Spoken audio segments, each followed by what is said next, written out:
Gracias por estar junto a nosotros y acompañarnos en el Mañanero. Tenemos que continuar hablando porque definitivamente es una noticia que ha marcado y que tiene a mucha gente polarizada en torno a saber quién tuvo la responsabilidad principal. Hemos conversado ya con la Fiscalía, hemos hablado con la Distrital de Educación, hemos conversado también con la policía para que nos puedan explicar más o menos cómo está avanzando este proceso. Pero también nos interesa conocer la contraparte. En esta ocasión quiero dar la bienvenida a don Óscar Arraya, abogado de la agrupación Sangre Cumbiera. En estos instantes sabemos que sí, hay una persona justamente de este grupo musical que está pues en manos de las autoridades. Bienvenido, doctor. ¿Cómo está? Buenos días. ¿Cómo estás, Héctor? Buenos días. Acá un poco preocupado por las circunstancias de la aprehensión ilegal de mi defendido y presto a responder las preguntas que sean necesarias. A ver, doctor, ¿qué fue lo que pasó? ¿Cuál es la versión que ustedes están manejando? Es que la única versión que existe para una persona que solamente ha ido a cumplir un contrato es el hecho de entrar por otra puerta al momento de ingresar para materializar el espectáculo, sin ningún tipo de contacto con el público, sin ningún tipo de obligatoriedad de implementar criterios o protocolos de protección o de conocer por lo menos cuánto es el aforo que podía tener este espectáculo, sino simplemente llegar, materializar la presentación y después constituirse a otro escenario porque tenía otro contrato para realizar. Bueno, entiendo por lo que me dice que cuando ellos ingresaron se percataron de que no había seguridad, doctor. Sí, o sea, el momento en que ellos ingresan, no ingresan por el mismo lugar donde entra toda la gente.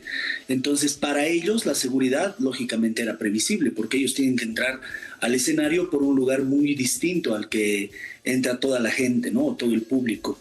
Y es por esa razón que el concierto se estaba desarrollando de manera normal, porque tampoco ellos tienen el deber de previsión para realizar este tipo de actos en el contrato, ¿no? Porque ellos no pueden optar por una seguridad, sino más bien esos protocolos le corresponden a terceras personas. Ellos no solicitaron entonces al momento de ingresar que se les pueda colaborar con seguridad. Bueno, cuando existe algún tipo de fiesta, generalmente los grupos solicitan, si sea algún preste u otro, que pueda existir un grupo de seguridad que los pueda colaborar por cualquier situación. ¿No lo solicitaron entonces? La seguridad que tenía que realizar la organización no ha sido determinada en la forma que se debe realizar para este tipo de eventos. Eso es algo que corresponde estrictamente a la organización, porque la seguridad para el grupo efectivamente al momento del ingreso no ha tenido ningún tipo de riesgo y por eso es que se estaba desarrollando con normalidad. Esto se lo consulto, doctor, porque se ha dicho mucho acerca de lo que ha pasado justamente. Sobre el actuar de la directora, sobre las respuestas de las cartas, lo que se ha enviado por parte de los padres de familia a la misma distrital, pero se escuchaba y se decía también por parte de quienes están llevando adelante esta investigación, ¿por qué continuar en un evento que no reunía las cualidades de seguridad necesarias? Porque claro, inmediatamente pasa aquello que el cantante se lanza, se avienta contra la gente.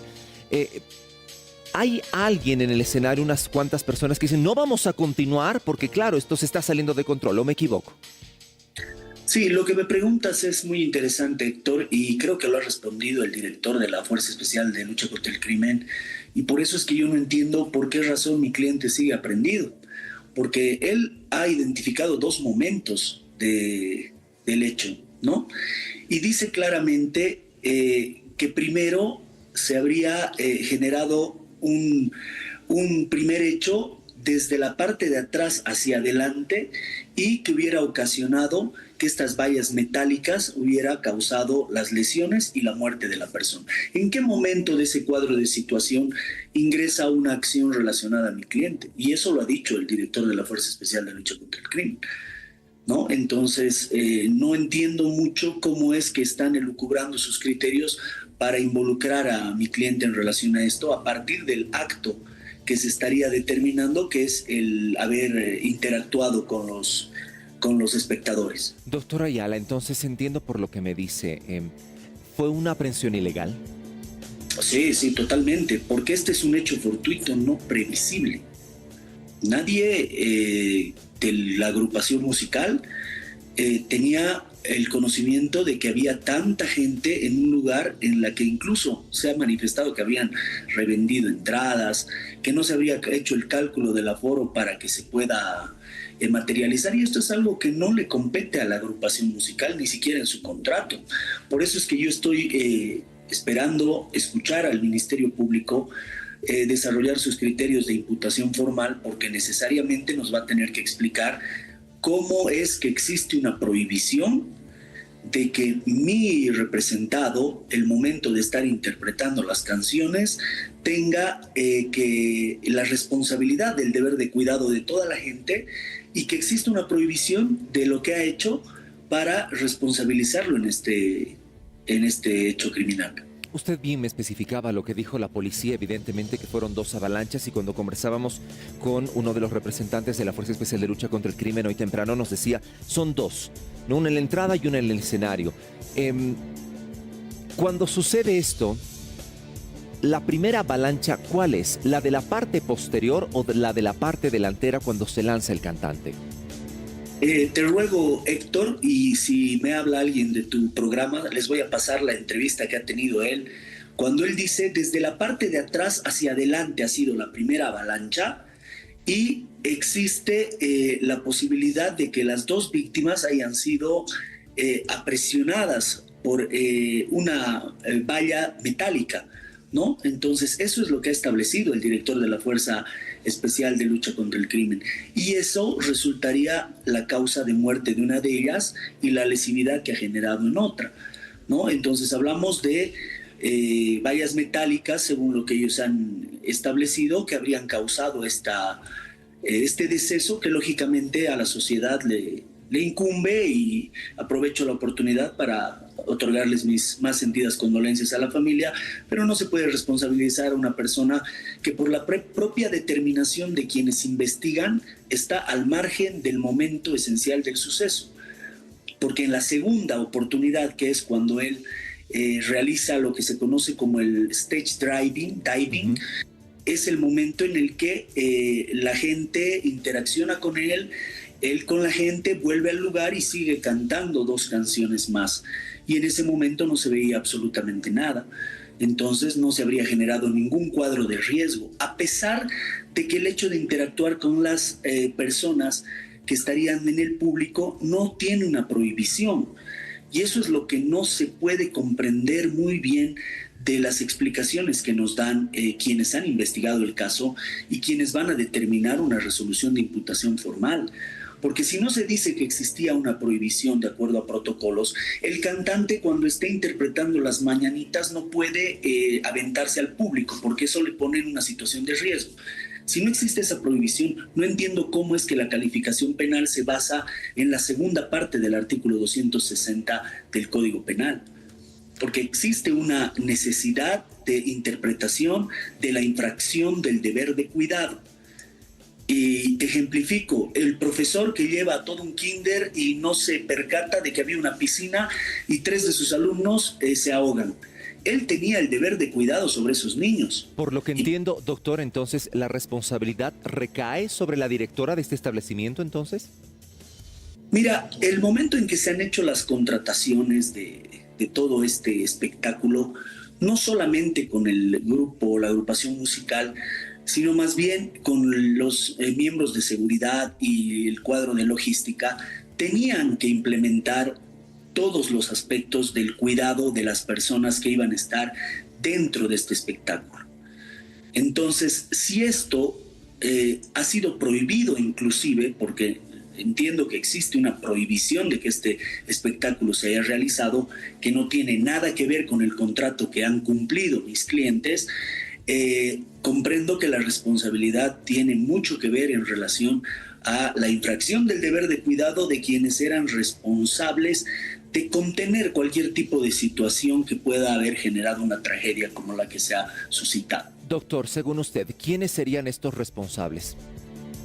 Todos los miembros de la organización, y no solamente es la directora del establecimiento, Entiendo que han habido inclusive alumnos que han sido constituidos como parte de la organización y quienes han realizado también las ventas, porque si es la circunstancia de acreditación del hecho como la establece el director de la Fuerza Especial de Lucha contra el Crimen, el aforo excesivo que ha tenido este evento desde el primer momento de la avalancha, como él ha referido, que ha logrado que toda la gente se abalance hacia la parte de adelante y pueda determinar una conexión entre las víctimas y esta valla metálica que ha causado las lesiones y la muerte. Entonces, claramente estamos ante un hecho que podía evitarse con previsibilidad, pero esa previsión en un hecho fortuito no la tenía mi cliente, porque él es cantante y no tiene ninguna vinculación en el evento.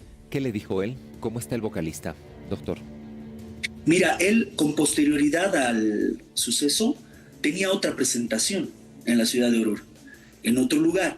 Él se ha presentado normalmente como lo ha hecho cumpliendo su contrato en el Colegio Saracho. Se ha presentado, ha cantado, ha terminado el evento y cuando sale es interceptado para una aprehensión que nosotros consideramos ha sido ilegal. Y él lógicamente está rindiendo cuentas ante una investigación que hasta el momento no nos determina cuál ha sido la infracción del deber de cuidado que ha tenido él en su condición de cantante. ¿Qué tenía que precautar él? Ahora, ustedes van a presentar, y esto se lo consulto para finalizar la entrevista, ¿van a presentar una contradenuncia? Mira, en este momento lo más importante para la defensa es que se puedan comprender criterios racionales que nosotros no los vamos a inventar ni los vamos a descubrir, porque están en la aplicación de la ley. Si la Fiscalía nos dice han incumplido el deber de cuidado porque él como cantante tenía la obligación o tenía la prohibición de interactuar con el público de esa manera, porque así lo dice este reglamento, así lo dice este protocolo o así lo dice el contrato, si es esa la forma que la Fiscalía nos va a determinar el hecho en la estructura de la acreditación probable de su participación en una audiencia de medida cautelar, el debate va a ser si se defiende en detención preventiva o en libertad. Y si seguimos conceptos básicos de que la medida de extrema ratio es excesiva en este tipo de investigaciones y mucho más en la forma que el Ministerio Público la ha desarrollado, solo pido que en el clamor popular que a veces se genera en las redes sociales, que lógicamente tiene un grado de sensibilidad porque existe una persona fallecida, no pueda determinar injerencia en las decisiones que va a realizar la Administración de Justicia, porque el hecho es claro. Y no es necesario ser abogado para darse cuenta que un cantante no puede tener la previsibilidad de un hecho fortuito. ¿Cómo puede un cantante que ha ido a animar a la gente realizar una protección de la gente que está en un lugar simplemente disfrutando de la interpretación que él hace de sus canciones? Tal vez él lo que pienso que espera el Ministerio Público es que él haya ingresado, no haya cantado y diga, a ver cuántas personas hay acá, este lugar calculo que es para 200 personas, aquí hay 250, no puedo cantar porque han incumplido protocolos.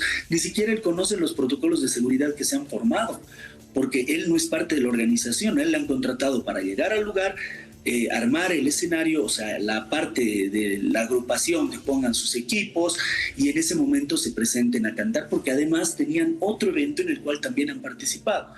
Y yo les ruego, Héctor, y si se comunica conmigo tu equipo, les voy a pasar la noticia, o tal vez la tienen también, en la forma que nos ha referido el director de la Fuerza Especial de Lucha contra el Crimen. Y él lo desvincula del primer momento donde se habría generado un resultado. Y este delito es un delito culposo, con una determinación en un resultado que habría determinado la muerte de una persona y las lesiones de otra.